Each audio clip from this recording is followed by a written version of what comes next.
Amici di Gazzetta Regionale, siamo qui con Riccardo Mosciatti, tecnico del Grifone, uscito sconfitto dal primo turno playoff al termine di una partita infinita contro la Lodigiani per 4-3. Mister, fa sicuramente male uscire così e nei supplementari c'è stata un po' quella voglia di mantenere il risultato e magari anche di andare in vantaggio, però poi alla fine è forse un po' una beffa per quanto visto soprattutto nel secondo tempo. Cosa hai da dire ai ragazzi che hanno combattuto fino alla fine?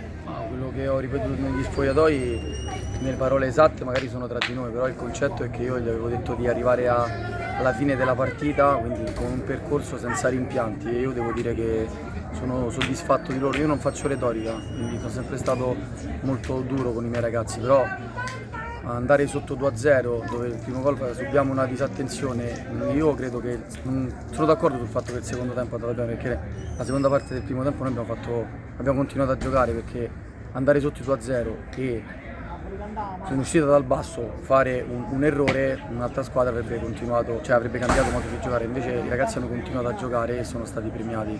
Poi credo che, diciamo, a livello di campo sicuramente la Lodigiani contava su individualità. Io credo che i ragazzi abbiano espresso una partita coerente, in crescendo e anche molto equilibrata. Sinceramente credo che alla fine la squadra sia stata bene in campo e abbia creato tanto e gestito tanto. Di fronte prendiamo non so quanti gol su palla inattiva, quindi di conseguenza insomma la modalità è sicuramente, se la squadra avversaria è brava nelle palle inattive, è anche un po' fortunata. Dico però una cosa, che io ho letto all'inizio la griglia delle squadre e a questa squadra non la davano minimamente tra le prime, e tu mi darai conferma di questo, quindi credo che non essere tra le favorite e poi arrivare a occupare un secondo posto su un girone difficile, fare un playoff così dove secondo me usciamo fuori, magari le decisioni arbitrali poi vanno rispettate, a volte sono a favore, a volte sfavorevoli, però credo che non ci sia nulla da rimproverare ai ragazzi sotto il punto di vista dell'impegno e anche dei contenuti tecnici.